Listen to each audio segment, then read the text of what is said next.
श्रोता प्रेमियों, मैं राम सागर शास्त्री आप लोगों के समक्ष रखने जा रहा हूं विवाह संबंधी विचार। देखिए, विवाह मुहूर्त में कुल 11 नक्षत्र स्वीकार किए गए हैं।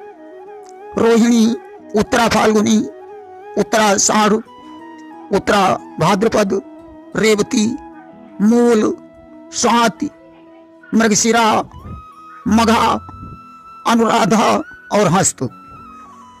इसके अतिरिक्त कात्यायनी युक्त 4 नक्षत्र और हैं, जिनमें अश्विनी, श्रवण, धनिष्ठा और चित्रा आते हैं, जिनका प्रयोग विविध संभागों में किया जाता है।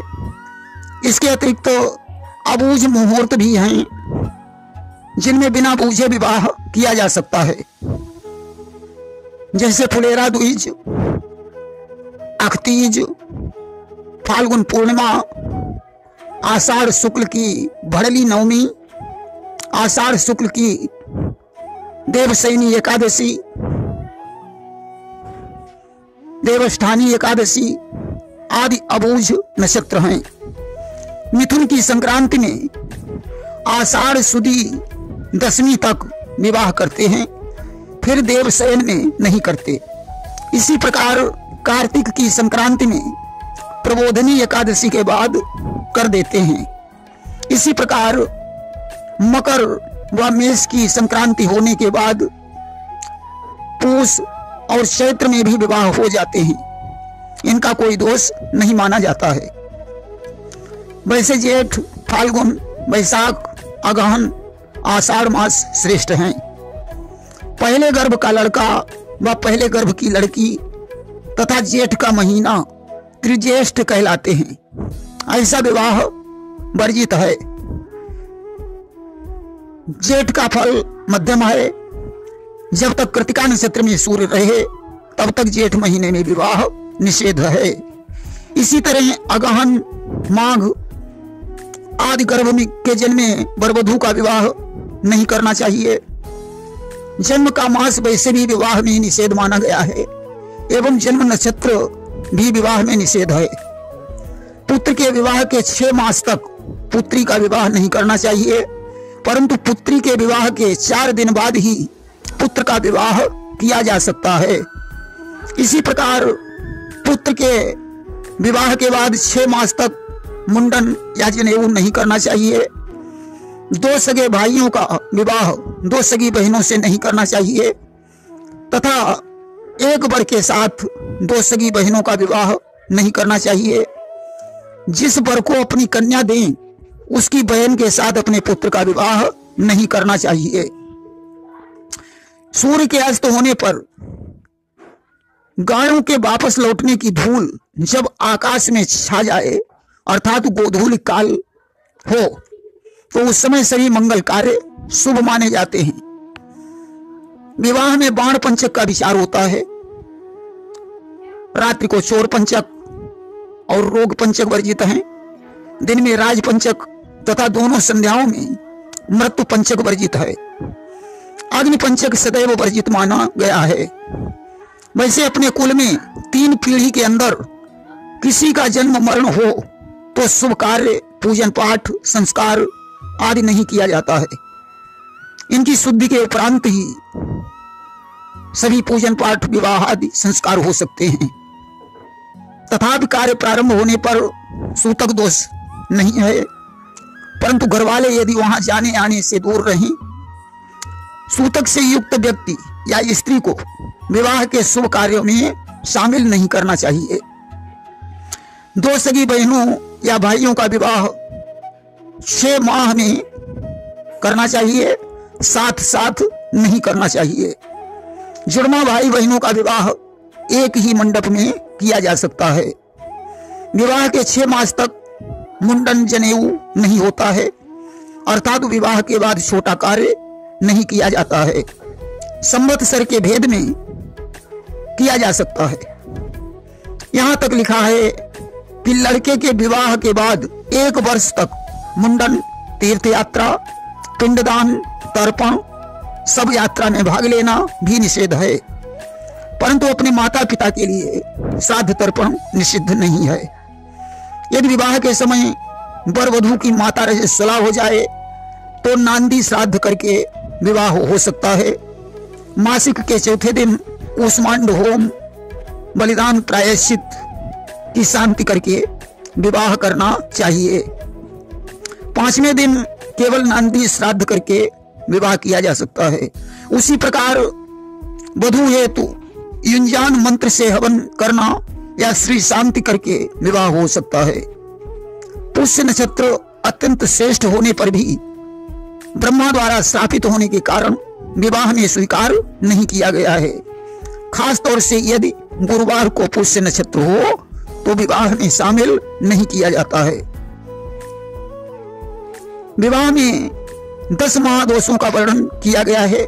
लता, पात, युति, वेद, जामित्र, बाणपंचक, एकार्गल, उपग्रह और दग्धा। यहाँ नाक्षत्रिक पंचक का कोई उल्लेख नहीं मिलता है, अर्थात विवाह संबंधी कार्य में नाक्षत्रिक पंचक श्रेष्ठ हैं। सिंह की बृहस्पति में भी विवाह नहीं करना चाहिए, परंतु यदि मेष का सूर्य हो तो शुभ माना जाता है। इसलिए वर वरण, कन्या वरण, मुंडन, देव प्रतिष्ठा, मंडप आदि में भी नक्षत्र पंचक का प्रयोग किया जा सकता है। लगन शुद्धि के अभाव में गोधूली लग्न की तरह ही अभिजित मुहूर्त कालांश का व्यवहार सर्वत्र लोकप्रिय है, परंतु बुधवार के दिन यह प्रयोग निषेध माना गया है। रविवार को 20 अंगुल की, सोमवार को 13 अंगुल की, मंगल को 14 अंगुल की, बुध को 15 अंगुल की, गुरुवार को 13 अंगुल की, शुक्रवार को 12 अंगुल की, शनिवार को 11 अंगुल की सीख समतल भूमि पर गाड़कर मध्याह्न काल में जब छाया सीख की जड़ में आवे तब यह मुहूर्त 2 घंटे आसन्न होता है। इष्ट दिन के दिनमान में 24 का भाग देने से 2 मुहूर्त का मान घटकर पलात्मक आएगा। 8वां मुहूर्त अभिजित संज्ञक होता है। देखिए, विवाह 8 प्रकार के हैं, जिनमें गंधर्व विवाह का भी प्रचलन है, स्वयंवर का भी प्रचलन रहा है। कन्या का पिता, बाबा, माता, भाई, कुटुंबी कोई न हो, रजस्वला होने के 3 वर्ष बाद वह स्वेच्छा से वर का चुनाव कर सकती है। धर्मशास्त्र के अनुसार कन्यादान करने का अधिकार क्रमशः पिता, बाबा, उपनीत भ्राता का है। ये क्रमशः कन्यादान के अधिकारी हैं, अर्थात सबसे पहले पिता, अनुपस्थित में बाबा, इनके कन्यादान के बाद अन्य लोग कन्यादान कर सकते हैं। कन्या की कुंडली में दरिद्र, मृत्यु, वैधव्य, चरित्र, संतानाभाव, विषयोग, मांगलिक दोष आदि का विवेचन करना चाहिए। वर की कुंडली में भी दोषों का निरीक्षण करें। यदि कन्या की कुंडली में वैधव्य दोष है या मंगल दोष है तो पीपल या विष्णु कुंभ से पहले विवाह करके दीर्घायु वर के साथ विवाह करना चाहिए। विवाह आदि कार्य शुक्र अस्त और गुरु के अस्त होने पर नहीं करना चाहिए। विवाह में मलमास और होलाष्टक पर भी ध्यान दिया जाता है। फाल्गुन शुक्ल पक्ष अष्टमी से पूर्णिमा तक होलाष्टक माना जाता है, जो विवाह और नवविवाहिता के लिए निषेध माना जाता है। नवविवाहिता को अस्त शुक्र में ससुराल में नहीं जाना चाहिए तथा पहला व्रत रहना निषेध है, तथा जिस दिशा में शुक्र उदय हो उस दिशा में जाना या शुक्र की दाहिनी दिशा में जाना वर्जित माना जाता है।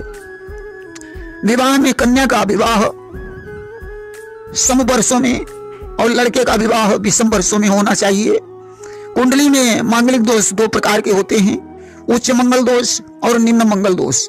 जिस मंगल का शनि चंद्रादि से परिहार हो जाता है उसे निम्न मंगल दोष कहते हैं। जिसका कोई परिहार नहीं होता है उसे उच्च मंगल दोष कहते हैं। यदि कन्या की कुंडली में मंगल हो और वर के उपरोक्त स्थानों में शनि, सूर्य, राहु, केतु होवे तो मंगल का दोष दूर करता है। 1, 4, 7, 8, 12 भावों में बैठे हुए मंगल से मांगलिक दोष माना जाता है। इसे चंद्र से और शुक्र से भी विचारा जाता है।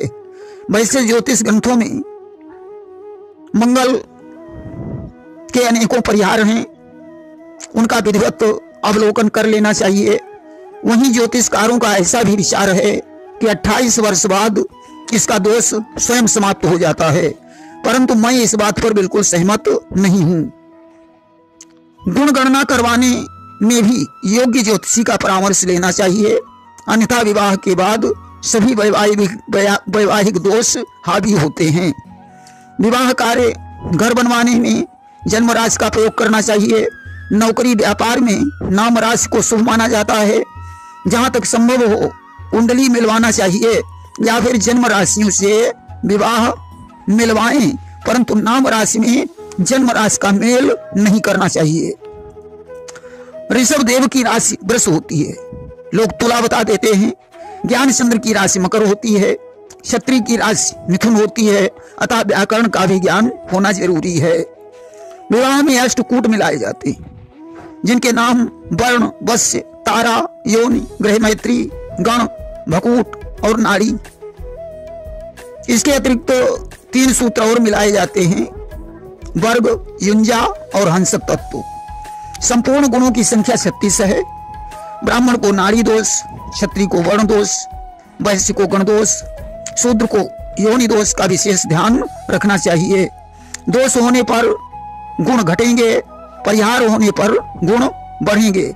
कम से कम 18 गुण अवश्य होने चाहिए। भकूट और ग्रह मैत्री में एक भी शुद्धि आवश्यक है। भकूट में 3 दोष पाए जाते हैं, नवपंचम, द्वादश और खटाष्टक। जब एक की राशि दूसरे की राशि से 9 या 5 हो तो नवपंचम तथा 6, 8 हो तो खटाष्टक, 2, 12 हो तो द्वादश दोष होता है। खटाष्टक मृत्युकारक है, नवपंचम अनपंत है और द्वादश निर्धनता कारक है। कन्या का वर्ण पति से अगर श्रेष्ठ हो तो पति या ज्येष्ठ पुत्र की मृत्यु होती है। यदि राक्षस और मनुष्य गण हो तो भी मृत्यु कारक होता है। यदि बैर योनि हो तो विरोध रहे। यदि वश्य दोष हो तो आपसी प्रेम नष्ट होवे। यदि तारा दोष हो तो एक दूसरे को समझने की शक्ति में कमी आवे। भकूट में कोई और विकार हो तो आपसी जीवनचर्या में विपरीतता आती है। यदि प्रबल मांगलिक दोष हो तो पति या पत्नी का नाश होता है। यदि दोनों की आदि नारी हो तो पति के लिए घातक, दोनों की मध्य नारी हो तो निर्धनता और संतान नाशक, यदि अंत नारी हो तो दुर्भाग्य कारक और कन्या को अशुभ मानी जाती है। कन्या मेष, वृष धनु, मिथुन वृश्चिक, कुंभ कर्क, मकर सिंह, तुला मीन, इनमें परस्पर मृत्यु खटाष्टक होता है। इसके अतिरिक्त मृदु खटाष्टक माना जाता है। यदि वर की राशि से कन्या की राशि 5वीं हो तो अशुभ नवपंचम होता है, तथा यदि वर की राशि से कन्या की राशि 9वीं हो तो शुभ नवपंचम होता है। यदि वर से कन्या की राशि 2 हो तो अशुभ द्वादश होता है, तथा यदि वर से कन्या की राशि 12 हो तो शुभ द्वादश होता है। युंजा में यदि पूर्व भागी पति, मध्य भागी कन्या तो पति के लिए श्रेष्ठ होता है। यदि मध्य भागी कन्या, परभागी पति तो कन्या के लिए श्रेष्ठ है। अगर दोनों परभागी हैं तो परम प्रेम रहता है। तत्व मैत्री में पृथ्वी और जल, अग्नि और वायु मित्र हैं, अथवा दोनों एक ही तत्व के होना शुभ माना जाता है। वर्ग मैत्री में 5वां वर्ग शत्रु होता है। गरुण सर्प, बिल्ली चूहा, सिंह हिरण, कुत्ता मेढ़ा ये शत्रु हैं। इसी प्रकार गणदोष में राक्षस और देवता शत्रु हैं। नर दैत्य से मृत्यु होती है। एक ही गण शुभ माना जाता है। वर को सूर्यबल, कन्या को गुरुबल और दोनों को चंद्रबल चाहिए। 4, 8, 12 गुरु, चंद्र या बृहस्पति को अशुभ माना गया है, परंतु पुरुष के लिए 12वां चंद्रमा भी शुभ माना जाता है। विस्तृत जानकारी के लिए हमारा विवाह ज्योतिष ऑडियो सुने। प्रेम से बोलिए वृंदावन बिहारी लाल की जय।